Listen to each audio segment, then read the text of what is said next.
I would like to recognize the chairman of the Energy and Commerce Committee, the gentleman from Michigan, Mr. Dingell. Madam Chairman, thank you for your courtesy to me. This question to Mr. O'Reilly and Ms. Folger, do PEG channels and PEG programming provide valuable service to the communities and to the consumers? Yes or no? Yes. Yes. O'Reilly. Are there any other entities in your community outside of PEG programmers that consistently offer this types of community-oriented programs that are offered here? Yes or no?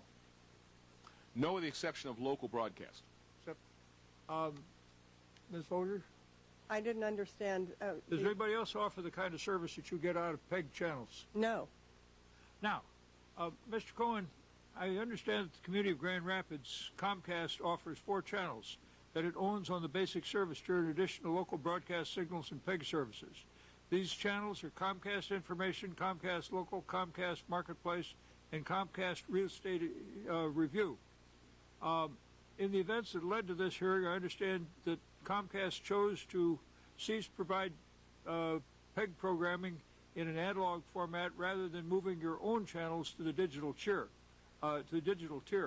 I am confused. In the light of statutory requirements relative to these matters, why did you move PEG channels and not the other channels to the digital tier, rather than terminating analog PEG programming?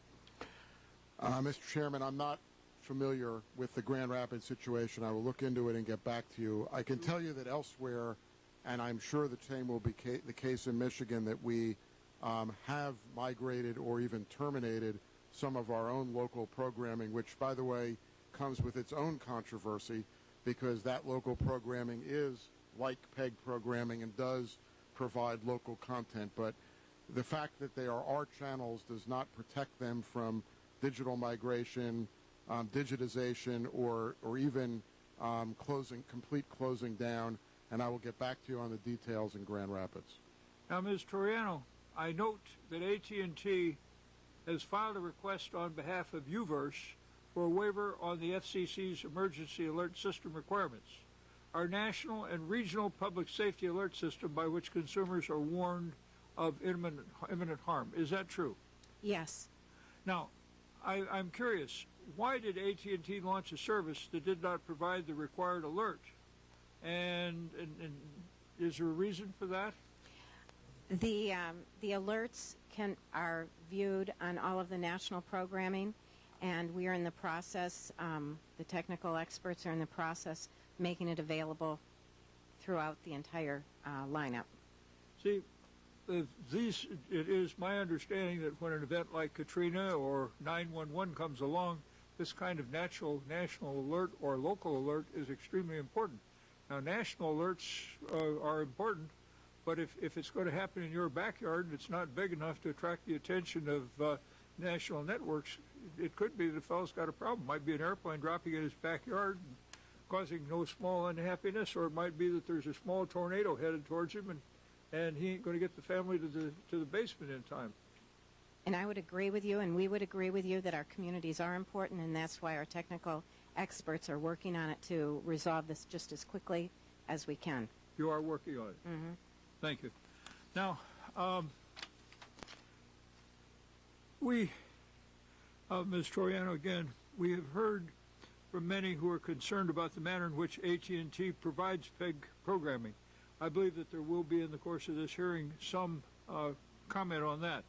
In my district, each broadcast station has its own channel, while the PEG channels for the entire state of Michigan are grouped together on Channel 99. I understand that if one of my constituents is looking for a PEG program, she must then use a drop-down menu to find her community. And after finding her community, the consumer must use another drop-down menu to find the particular PEG channel she was looking for. I understand that my constituents cannot set a DVR or TIVO to record the PEG programming on AT&T's UVerse service, but they can record broadcast channels or using a DVR or a TIVO. Is that true? To your last question, you cannot, our DVR will not record the PEG channel programming. You can use a TiVo or a DVR of your own to record it. Again, that is one of the issues that communities have communicated to us, and our communities are our partners. They're our customers. You've got on one hand the mass customer, and we have had extremely good response from our customers. They're satisfied with the PEG product. We don't have any complaints. On the other hand, our communities are important to us. We live in our communities. We work in our communities. And we understand. I'm a parent.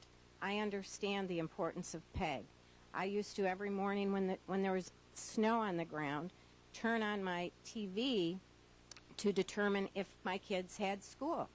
I have to tell you that I never knew where the PEG channel was. I knew it was under 30, but I never knew which one. We believe that by offering it on the channel 99, we believe that that's something that people remember, and we have had good feedback. As the DVR function, we've taken that back.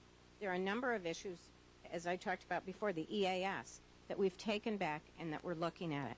Our communities are important to us. I'm working with them all the time.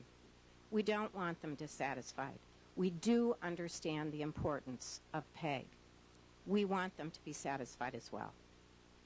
Well, I'm over my time, but I would simply make this observation. First of all, I know you and respect you. You're a very, very valuable citizen and community leader back home and have great affection on my part. I am very concerned about PEG because in this changeover that is occurring here, we're going to have a lot of problems in seeing to it that the community service that we need for our people continues. And I'm very much concerned about the situation also with regard to Comcast. And I want to thank Mr. Cohen for his cooperation in working towards bringing these situations to a conclusion. But when PEG was first instituted, it was put in place by the communities with the agencies that they were licensing. And the idea was that would be a community service which would make it desirable to have that particular entity provide that particular service to the community. And that was one of the licensing considerations that went into the licensing of the original cable people who got into these communities. And I hate to see it be dissipated because things were happening which was going to remove it. I also have a strong concern about the difficulty that we could confront if all of a sudden we were to find that the emergency notices, which are so important to our people, in the event of major difficulty, all of a sudden vanished from the airwaves, and all of a sudden somebody flies away like Dorothy in her house into the land of Oz. I don't think anybody would particularly like that because we had a tornado that was not mentioned on the National News Service.